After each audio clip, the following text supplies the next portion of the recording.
esse mês agora, nos últimos 15 dias, os contadores receberam na sua caixa postal as um notificações. convite para falar para os seus clientes do Simples Nacional que estão com parcelamento, que mantenham o seu parcelamento em dia. Então a gente já está aqui falando assim, olha, eu sei o que você fez no verão passado. Eu falo que o capital de giro é a tranquilidade do empresário. Esse é nosso podcast, pode contar mais café. Muito bom dia, muito boa tarde, muito boa noite. Bem-vindo a mais um episódio, uma gravação do nosso episódio do Pode Contar Mais Café, da Triotécnica. Estou aqui com meus convidados, Josimar, sócio da Triotécnica, Renato Rodrigues, especialista em finanças da Triotécnica também. E hoje, como não poderia ser diferente, vamos dar continuidade a mais um assunto relacionado à reforma tributária. Então, com esse tema, damos início ao nosso Pode Contar Mais Café desse novo episódio. E, senhores, o que vocês podem falar? Como que essa modalidade ou essa nova metodologia dentro da reforma tributária pode impactar diretamente o caixa das empresas? Esse episódio, especificamente, a gente está gravando aqui em um final de semana que está acontecendo o Carnaval 2026. Então, enquanto uns estão pulando, festejando o Carnaval da sua forma, o tempo está correndo. E esse tempo é implacável, é um tempo que não volta mais. Quanto mais você demorar para tomar uma atitude em relação a se preparar ou olhar para essas questões da reforma tributária, menos tempo você fica e mais complicado vai ficar a sua vida do caixa. Pegando um gancho que você comentou agora, reforçou essa parte quando a gente fala do prazo, né? Uhum. E aí a gente pode trazer um paralelo que nós já tivemos agora no início do ano, a mudança da lei relacionada o destaque na nota fiscal ali do IBS, do CBS, e aí a gente conseguiu ali já ter um exemplo já de problemática em relação a todo esse sistema. Uhum. E já não é de hoje que a gente já está falando sobre esse tema, o que a gente olha para o negócio, quanto que é importante a gente falar do capital de giro. E vou além nesse comentário que você faz, você veja que uma simples emissão que não existia ainda uma cobrança ou um reflexo dos novos impostos, da mudança e tudo mais, já acarretou vários problemas. Tivemos caso aqui na Triotécnica de uma pessoa que emitiu uma série de notas, foi emitindo, e uns dias depois descobriu que essas notas estavam incorretas. As notas estavam incorretas, e aí ele tem que entregar até uma data para o cliente. Uhum. A nota, aparentemente, na visão, estava correta. Quando foi... engraçado, são sistemas que imprimiam, né? E as prefeituras têm isso, imprimem de uma forma e depois você visualiza no sistema de emissão de notas, que é um sistema privado, de outra forma. Sim. A forma que estava na prefeitura estava diversa da forma que foi enviado para o cliente. Então enviou para um sistema, o sistema acusou que estava certo, porém na prefeitura foi de outra forma. O que aconteceu? A pessoa recebeu a nota pelo sistema. Pela prefeitura e viu que estava diferente. Aí teve uma divergência confusão, ali. teve que adequar, perdeu o prazo de pagamento, então quer dizer, ela não conseguiu internalizar a nota naquela semana, possivelmente ela não vai receber no prazo que está habituado. Então, uma coisa que não tem ainda divisão de pagamentos, não tem segregação de imposto, mas só... E ele não estava despreparado, o sistema estava pronto, mas realmente as prefeituras e tudo mais... Então ele teve um desencaixe ali de caixa por conta de uma burocracia. Agora, em junho começa o governo testar.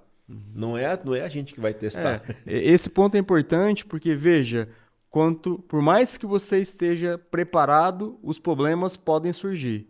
Imagine você não estando preparado. Qual que é a confusão qual que é o caos que isso pode gerar na sua operação? E é justamente esse ponto, quando a gente olha para todo esse cenário, a gente que já tem uma expertise na área, a gente já vê essa mudança lá na frente acontecendo e é justamente aquilo que a gente leva no dia a dia, né? A gente quer transformar aquilo que é complexo em algo claro. Então hoje a pessoa muitas vezes está imaginando, chega lá na frente só vai ser uma modalidade de pagamento, às vezes, e ele ainda não levou em conta o quanto que isso vai impactar no caixa dele. Por quê? Em um certo momento você vai ter uma virada e aí a gente não está falando de um momento, isso vai acontecer da noite para o dia. Nós estamos falando de um período. O quanto que é importante a pessoa já se preparar agora. Porque até o mesmo capital de giro, geralmente eu falo que o capital de giro é a tranquilidade do empresário. Se ele tem um capital de giro que ele consegue ficar tranquilo durante um mês ele consegue tocar a empresa dele tranquilamente. E aí você, tendo o split payment acontecendo, toda essa automação já indo direto para o governo, você recebendo só o seu valor líquido de fato, o que isso vai impactar no seu caixa? Será que eles têm essa noção do que vai refletir no negócio? Pegando esse seu gancho, e acho que é uma pergunta bem direcionada para você, Rodrigues, nós aqui, durante toda a assessoria que nós fazemos aqui na Triotécnica, a gente encontra muito, né, essas questões relacionadas à organização financeira, capital de giro, principalmente. Na sua opinião, hoje, como que essas empresas, tendo em vista esse novo desafio, vou chamar assim, essa nova realidade de ter, teoricamente, menos dinheiro no seu caixa, o que essas empresas hoje deveriam fazer? Marcos, assim, são dois aspectos. Primeiro, eu vejo que esse prazo para se preparar e organizar é super importante. E isso vai ser algo que a gente vai ter que colocar essa informação de forma estruturada, analisar, avaliar o impacto. Por quê? Porque toda essa mudança que vai acontecer é algo que vai principalmente afetar aquelas empresas que não têm uma consciência do negócio de forma correta. Olha, eu tenho aqui, o que é um capital de giro para a empresa? Então, primeiro ponto as empresas têm que buscar uma organização financeira. Eu preciso saber qual que é meu custo, qual que é a minha despesa, quem é o cliente que eu vendo. Eu preciso ter esse cenário de forma estruturada para eu poder fazer uma avaliação desse cenário e também simular os impactos. Não tem assim uma fórmula mágica. A gente faz isso, menos outros, mais isso que vai dar certo. Existem formas da gente analisar, porém, o primeiro passo é ter dados estruturados. E hoje a gente sabe que no Brasil a gente atende diversas empresas e a gente sabe o quanto que é difícil a gente manter ali uma consistência em dados. Empresas que possuem hoje dados estruturados, uma organização, essas empresas elas já tenho certeza que já vão começar a trabalhar para entender o impacto da reforma e já começar a se estruturar para que quando isso ocorra, ela já tenha ali o menor impacto possível. E Josimar, fazer uma pergunta para você. Com essa nova novidade é ruim de dizer, mas essa novidade, vamos dizer assim, com a divisão dos pagamentos e que basicamente é uma retenção na fonte, né, com muitas aspas, do imposto que anteriormente estava embutido na receita das empresas. Isso é o fim do parcelamento tributário de impostos? Vamos dar um passo um pouco para trás para lembrar assim, como é que é feita a estrutura financeira de uma empresa. Então você imagina que hoje é dia 10 ou dia 1º, eu faço uma venda e ali dentro tem um ICMS. Vamos imaginar que é de 18%.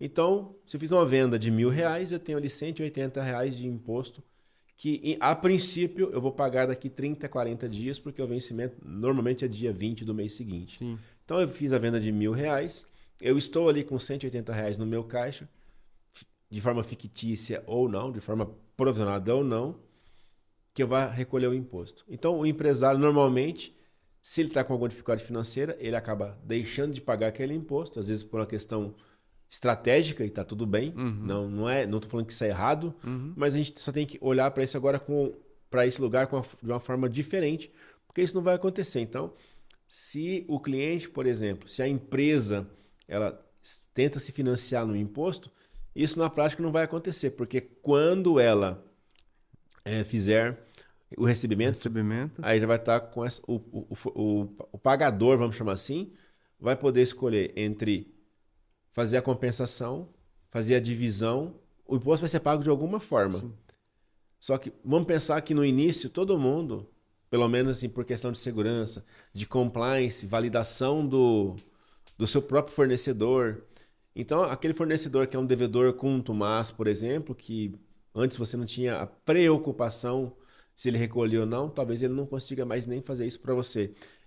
Eu me deparei com um caso de uma empresa, eram 2 empresas, a gente estava assessorando uma do setor de eventos, e ela tinha ali uma carga tributária definitiva que a gente tinha apurado. Vamos dizer que era 15%.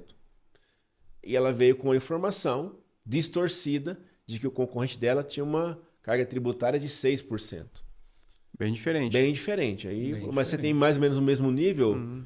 É óbvio que a gente não consegue, por sigilo bancário, sigilo de profissão, conseguir as coisas, mas tem informações que estão públicas. O que eu fiz? Eu fui no site de Devedores, que é um site público, e olhei lá o histórico daquela empresa. Então, eu já tinha informações de que aquela empresa, há muito tempo, há mais de 10 anos, não vinha pagando imposto. Então, ele tinha uma série de dívidas tributárias. Então, a competitividade dessa empresa que tinha 15%, ela era afetada por alguém que tinha uma prática de não pagar os impostos. Isso não vai mais acontecer. E essa empresa vinha parcelando, fazendo reparcelamentos, porque a gente sabe disso. Então, ó a diferença. A gente tem alguém que tinha que fazer uma carga tributária maior para poder manter o pagamento do imposto em dia. E alguém que dava um preço menor... Porque já considerava que não ia pagar. Que não ia pagar, que ia se autofinanciar. Essa empresa agora, ou ela vai equalizar o preço e vai ter um problema, porque ela vai ter que equalizar o preço e ter um passivo gigante de imposto. Enquanto essa outra aqui que está em dia, cobrando 15%, não tem mais essa dificuldade. Então, ela, de repente, agora, com estratégia, ela está na nossa base, a gente vai conseguir, de repente, abaixar o preço dela. E essa outra aqui, ela vai ter, talvez com o mesmo fornecedor, ela não vai conseguir, porque ela tem um passivo de um estoque de dívidas que ela não vai conseguir dar conta para colocar no custo. De alguma forma, ela vai ter que recompor o preço dela. Possivelmente, essa que está em dia vai conseguir competitividade e essa outra não vai mais por conta dessa pouca prática de atrasar. A gente ficou claro ali que não era, como a gente conhece as 2 empresas, assim, tem informações de mercado, de conversa, nós percebemos que a prática de uma não era a prática da outra. Então, a dificuldade do empresário de competir com aquela era porque ela fazia essa prática. E não vai ter mais isso com o split payment. Vai morder na fonte. Essa colocação do Josimar, que eu tenho sempre falado quando me perguntam, né? Na sua opinião, o que vai acontecer, o que vai mudar com a reforma tributária, eu sempre tenho falado que a maturidade das empresas ela vai ser questionada e vai mudar de patamar. Porque não vai existir um espaço mais para aquela empresa que vivia no jeitinho, né, de arrumar subterfúgios para poder praticar talvez um preço até desleal em relação ao mercado de maneira geral. Então, com a reforma, vai acontecer uma equalização, né, das empresas, que isso vai permitir, inclusive, até uma competição mais leal, mais justa, onde as empresas vão competir de igual para igual. O que vai diferenciar? Talvez não vai ser nem preço, mas vai ser a qualidade da prestação, atendimento, a logística, certo? Várias coisas que estão intrínsecas à atividade, mas que as pessoas hoje olham muito por imposto. E num futuro próximo, talvez o imposto seja o menor, não seja mais um problema. Temos aí nossa legislação bastante complexa. É importante a gente ressaltar que isso já está em vigor, porque já tem no processo nota de débito e nota de crédito. O que é isso, nota de débito e nota de crédito? Se eu receber alguma coisa na minha conta bancária, obrigatoriamente a previsão legal é que eu tenha atrelado a esse recebimento um documento fiscal ou algum tipo de informação que justifique aquele recebimento. Seja ele um empréstimo ou... A nota de débito ou de crédito, por exemplo, se eu receber juros, olha o nível de detalhe, por atraso de alguma coisa, eu vou gerar uma nota de débito para fins de pagar o imposto, e quem está pagando os juros vai ter quem está pagando os juros vai ter um crédito. Então já tem essa documentação, já tem previsão para ser implantada agora.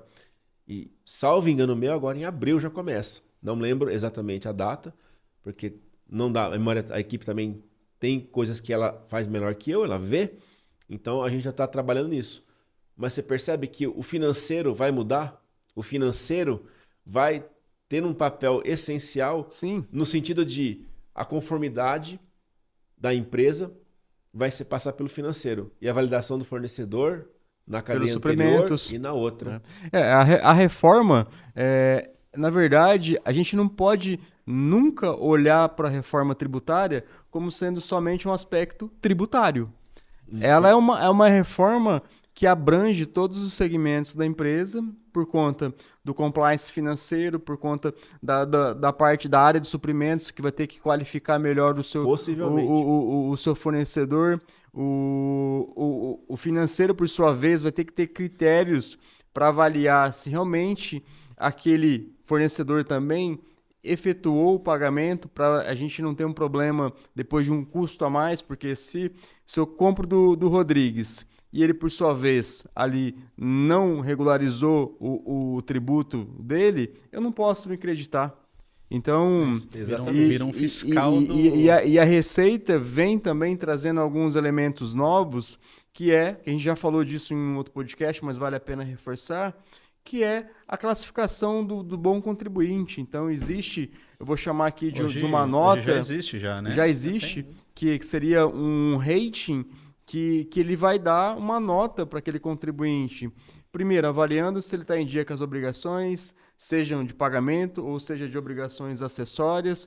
Então, isso faz com que as empresas tenham também, ali no momento de contratar, vou contratar o Rodrigues. Rodrigues, me dá a sua classificação perante a Receita Federal. Então, já vai ser um indicador de que com quem eu estou me relacionando na minha cadeia de suprimentos, ele tem condições de me fornecer e que eu mitigue o risco sobre uma possível não pagamento de tributos. Então, isso é uma mudança muito expressiva e ampla no sentido da reforma tributária, que, de novo, não se restringe apenas a tributos. É uma reforma que muda conceitualmente toda a estrutura corporativa das empresas. O Split Payment prevê uma apuração assistida. Então, é exemplo do que você recebe na sua declaração de pessoa física, lá as informações pré-preenchidas, haverá também isso. E você vai qualificar ou não aqueles dados. Então, é uma apuração mensal, mas vai ser uma disputa muito grande no início. E teremos apurações simplificadas, sim, tem setores que terão essas apurações. Esse ponto que você comentou é importante, né? Porque se a gente for olhar hoje, muitas vezes as pessoas acham que essa parte principalmente quando a gente fala de apuração, que a gente precisa fazer uma apuração e fazer as declarações. Vai começar a se inverter. A Receita Federal já vai trazer. Está aqui, ó. O exemplo disso é na pessoa física. Hoje em dia a gente tem lá a declaração já pré-preenchida, a pessoa vai lá já consegue ver tudo que aconteceu na sua vida naquele período. Então isso fica até claro para as pessoas entenderem que é onde que está caminhando também a empresa. O nível de informação da Receita está aumentando. Então, esse mês agora, nos últimos 15 dias, os contadores receberam na sua caixa postal as notificações. Um convite para falar para os seus clientes do Simples Nacional que estão com parcelamento, que mantenham o seu parcelamento em dia. Então a gente já está aqui com assim, olha, eu sei o que você fez no verão passado. A gente tem aí o regime de regularização de ativos, que acho que venceu agora essa semana, que também falava a mesma coisa. Se você tem algum ativo que você ocultou, não declarou, eu também sei. Então, o que está acontecendo? Tem uma informação, não me recordo agora de cabeça exatamente, que a Receita Federal sabia que havia 25 bilhões, salvo engano meu, de criptoativos que as pessoas não declararam. Metade desse valor eram de pessoas que tinham declarações e valores até 10 mil reais. Então, ele tinha esse nível de detalhe. Ela já sabia que do valor, do montante, que eu não lembro, acho que era 25 bilhões, metade desse valor eram pequenos investidores que foi lá, fez uma comprinha e guardou, e não declarou. Aí, talvez esses por esquecimento ou não. Só que ela tem a outra metade, que talvez tivesse mais que isso, não se sabe quantas pessoas são, acho que eram 1.000 e poucas pessoas, era assim, quase meio a meio, e que essas pessoas estavam informadas. Agora, pasme, ela sabia disso em 2021. A base dessa informação era de 2021. Então, ela tá dando sinais de como vai se comportar. Se a gente falar, por exemplo, de alta renda e a contabilização, aqui é um aspecto mais técnico, o fisco ele não é bobo. E ele dá sinais de como ele vai se comportar. Tem uma solução de consulta, não, uma solução normativa que fala sobre juros de capital próprio. E lá embaixo, muito discretamente, se você ler com atenção, você vai perceber qual é o sinal que ela deu para que você contabilize o lucro da Lei 15.270, que foi toda essa correria que nós vimos aí no final do ano. E ele tem uma instruçãozinha. Então, essa forma de você ler e interpretar isso é a inteligência que você vai fazer você economizar o dinheiro. De repente, fez-se a ata e a informação ficou ali mal qualificada e de repente você vai entrar num conflito entre a verdade e aquilo que deveria estar dentro do documento, como que ela vai enxergar aquele valor. E ela disse exatamente como é que você tem que fazer para contabilizar aquilo, para aquilo dar a materialidade necessária para você ter a isenção. As empresas têm um comportamento financeiro, têm seus padrões. E aí a gente tem os padrões daqueles que estão, como eu dei o exemplo anterior, pagando o imposto corretamente, ali cobrando a carga tributária, ele tem um padrão de funcionamento. E a pessoa ou a empresa que está do outro lado, que tem aquele padrão desconforme, digamos assim, ela vai comparar os dois e possivelmente vai chamar. Ela tem essas informações. Já está claro que esse tipo de comportamento financeiro vai ser investigado. Ela já tem inteligência artificial suficiente para fazer isso. E outro ponto que você trouxe, que isso me chama a atenção, falando principalmente das altas rendas, aí no final do ano que foi aquela correria por conta da majoração do imposto sobre a distribuição de lucro, do registro das atas, e que tinha essas entrelinhas. Nesse aspecto da reforma, vai acontecer também uma diferenciação muito grande entre os profissionais, né? Aquele profissional que não está atento às entrelinhas, no detalhe e aprofundar o entendimento daquilo que está sendo mudado de fato, mesmo que ele tenha feito a ata, mesmo que ele tenha feito a correria para registrar, pode ser que esse detalhe que estava lá nas pequenas letras, né, que a gente costuma dizer, não tenha sido observado e todo esse esforço, ou toda essa correria possa ter sido em vão. Exatamente. E não ter valido de nada. Então, o profissional também, nesse momento de reforma tributária, ele é fundamental por conta do seu nível de conhecimento, de profundidade, de técnica e especialização. Utilizar a legislação a seu favor, né? Então, a pessoa que lê, que se informa, é onde está o ativo mais valioso, porque é ali onde a pessoa realmente faz a diferença e recebe. E tem o ganho, tem o resultado efetivo. A gente vê nos debates, muitas dúvidas às vezes são primárias por conta de uma pouca leitura ou de um pouco entendimento, ou eu acredito que muitas coisas é uma crença de que não vai virar, que não vai acontecer. Sim. E já está acontecendo. E é aquele negócio, você está vendo o tsunami vir e você não toma nenhuma providência. Possivelmente você vai ser engolido por ele, você vai ser varrido do lugar. O interessante de toda essa mudança que eu vejo é o seguinte... É a negação. Né? Não, nem a negação. É que o empresário vai ter outro título agora também, além de empresário. Ele vai ter um título de fiscal. Fiscal, coisa que você nunca pensou em ser, você vai se tornar. Mas, ele vai ser fiscal, mas aquele que tem o conhecimento efetivo do que acontece. Sim. Aquele que não tem conhecimento... Além disso, além de ter o conhecimento, ele tem que estar bem assessorado. Assessoria. Eu digo que é assessoria, porque é quase humanamente inviável uma pessoa só absorver tanta informação. A gente tem que compartilhar. Estamos aí nos grupos de mentoria de milhares de reais por ano. É investimento que não para e cada hora uma pessoa ali tem as melhores cabeças e cada um tem uma interpretação, tem um entendimento. Mudou toda a dinâmica da reforma da tributação. Se já era complexa, ela não está simples agora. A gente vai ter teremos dois regimes, duas formas para fazer. Convivendo em paralelo. Então o trabalho está gigante, só que a gente ou reclama ou sucumbe com isso, e aí nenhum empresário quer acontecer isso. E, por exemplo, se a gente for falar aqui de casos reais, e eu tenho um caso bem prático. No começo do ano, chegou uma empresa do mercado que fornece para o mercado de agronegócio, fornece implementos para o mercado de agronegócio, E a gente sabe que essa empresa ela tem muita subsídio hoje.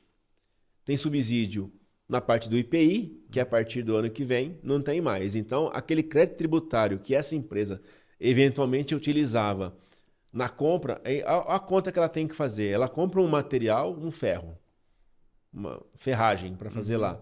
Ela tem lá 10% de IPI. Esses 10% já não vai ter mais. Pronto. Já não tem mais. Já Aí ela aumentou tem o que custo. analisar. Não, tipo, sumiu o custo. Sumiu. Vamos lá, vamos fazer uma Sumiu, conta. tá bom. Meu raciocínio aqui. Você compra uma chapa de ferro, você tem 10% de IPI. A partir do ano que vem não tem mais. Ok. Quais são os outros impostos que não tem mais? PIS e COFINS. Então ela tem que saber quem é o fornecedor dela para poder já falar, pô, o meu preço então de base não vai ser mais o preço que eu pagava, vai ser alguma coisa menos 10 e menos o PIS e o COFINS. Então, ela tem que ter essa informação. Ao passo que na venda, ela vai vender um insumo. E aí tem um impacto gigantesco. Porque muitas coisas que ela compra... E ela pegava esse IPI que ela pagava, e ela ressarcia e pagava outros impostos. Então, o fluxo de cartela já vai ser alterado por conta só de um item. E não é um item não é o item principal, mais custoso no processo industrial dela. Vamos lá, ela comprou isso. Aí, ela tem outro problema. O PIS e a COFINS é uma empresa do lucro presumido. Então, ela vai ter um crédito do estoque. Ela vai ter que fazer, em dado momento, ter uma norma específica para entender, senão ela vai pegar literalmente o dinheiro que vai ficar para trás, o dinheiro, vai perder o dinheiro. Então, tem uma estratégia para poder aproveitar esse insumo que está no estoque de créditos. Então, já mexeu uma outra coisa, uma outra ponta que tem que olhar. Aí você pega e fala, beleza, eu já negociei com esse fornecedor. Esse aqui de insumo de ferro está resolvido. Qual vai ser o preço que ele vai ter que me vender para eu poder... Esse preço, nesse caso, vai cair. Vai cair. Na outra ponta, vou continuar com o insumo ainda, para a gente não falar da venda. Que a venda é mais um capítulo à parte. A gente pega o insumo, agora ela manda alguma coisa para jatear. Ou mesmo enrolar os fios de cobre para fazer um motor. Quem que faz isso? Uma microempresa. Aonde? 100 quilômetros da sede da empresa. Ok. Aí ele vai lá para aquela microempresa e fala assim, eu vou ter o crédito desse negócio agora? Qual é o seu regime? Qual é o seu regime? Então, a composição do custo dela, para ela poder falar para o vendedor, para o comprador do insumo, do implemento, qual vai ser o valor final. Então, ela não tem. Ela vai ter que saber, bom... Então, se você me cobra R$100 para que para jatear, por exemplo, esse negócio, quanto vai ficar agora? Então, ela vai ter que educar aquele micro fornecedor dela, que é um simples nacional, para compor o custo dela. Só que aí tem um problema. 70% da base de fornecedores dos insumos dela são do simples nacional. Então, possivelmente, ela vai ser afetada. Só para concluir, Renato. Vai ser. Aí você vai criando no imaginário. Então ela tem que trabalhar uma base inteira de logística, saber se esses fornecedores todos, como é que vai ser o comportamento deles. Que é beleza. A qualificação. Aí ela conseguiu formar um custo. E aí vem o complicador. Em 2027, ela ainda vai continuar com o ICMS da mesma forma. Que é favorecido com alíquota baixa. Digamos 7%. Ok. Em 2028, permanece a mesma situação. Em 2029, ela vai ter que olhar para toda essa cadeia de novo, para saber qual é o crédito de IBS que vai entrar. Que é o ICMS. Que é o ICMS que vai entrar, e vai ter um pedacinho de ISS agora que vai entrar junto. Digamos que é 10%. A jornada dela não acabou. Então ela vai ficar 10 anos fazendo conta de como vender isso. Composição. E para agravar um pouco mais a situação, a gente tem um outro detalhe. Ela tem vários... Então, o preço dela, a gente fez a estimativa de um item, vai triplicar a carga tributária. Triplicar. Só que isso foi feito de uma forma mais genérica. A gente tem que fazer isso no detalhe. Como eu estou fazendo agora. É isso aí. E de cada item. De cada item. Entender o fornecedor, entender quem vende, porque ela está saindo de um cenário em que ela é muito favorecida, tributariamente falando, para um cenário em que ela talvez seja muito favorecida também, mas vai ter que mudar a forma. Antes era direta, agora não vou ter que estudar minha cadeia toda, ver minha logística para que eu possa me adequar e ter competitividade. E, pasme, talvez a gente consiga diminuir essa carga, em vez de triplicar, ficar aí em 1,5 vez, ou a carga normal que seria para todo mundo. Só que tem que entender todo esse processo. Eu gosto da explicação do Josimar, porque assim, aqui na minha cabeça eu já vou montando um monte de cálculo. Mas... E aí sabe o que é interessante? Porque assim, e aí é onde que muitas vezes as pessoas muitas vezes vão dar o exemplo assim, eu não sou do ramo da indústria.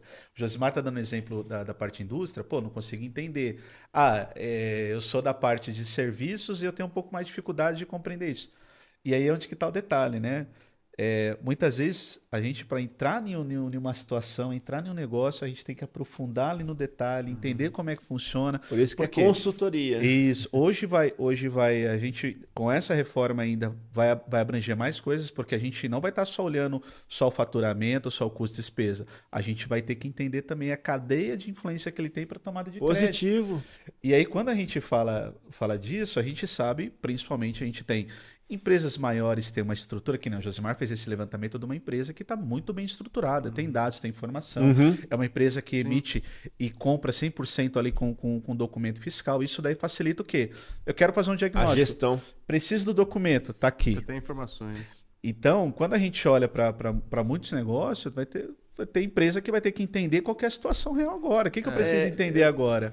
Eu preciso entender o que eu preciso organizar no meu negócio, eu preciso entender do meu capital de giro, eu preciso entender as influências, e isso vai ter que ser com calma. Temos tempo para aderir Pouco tempo, porque... Pouco tempo, é isso aí. Aqui a gente entra num outro detalhe, que é muito comum, a pessoa não olha para fazer um diagnóstico. É isso aí. Então, se ela não sabe nem qual é o estado de saúde da empresarial dela, atual, para poder dar os primeiros passos, a gente falou de financeiro, falou de contabilidade, falou de cadeia de suprimentos, estamos falando de pagamento de imposto, divisão, então tudo isso afeta. A gente tem cliente na nossa base que já temos algumas estruturas. Por exemplo, a gente tem essa empresa, para continuar, não vamos encerrar com ela, ela é um exemplo muito clássico. E serviço também acontece isso.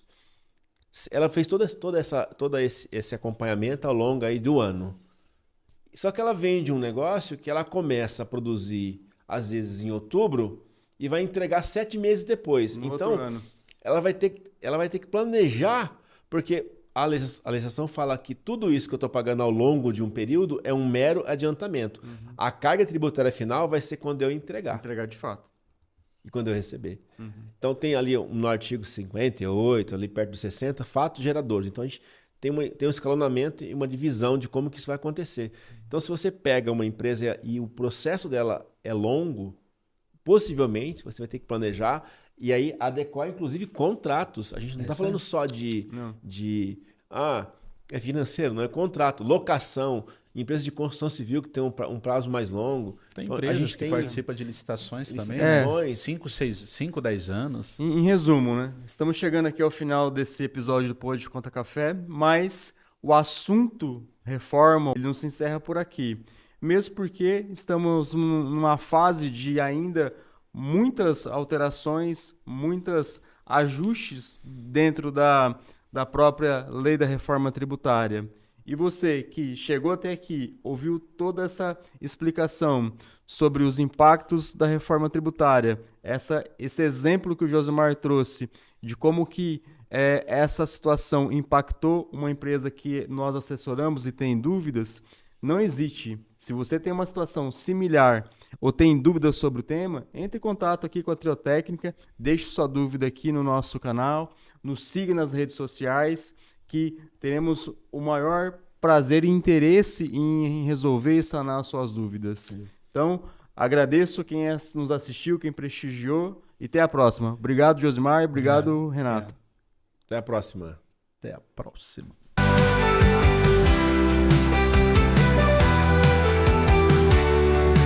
Pode Conta Mais Café.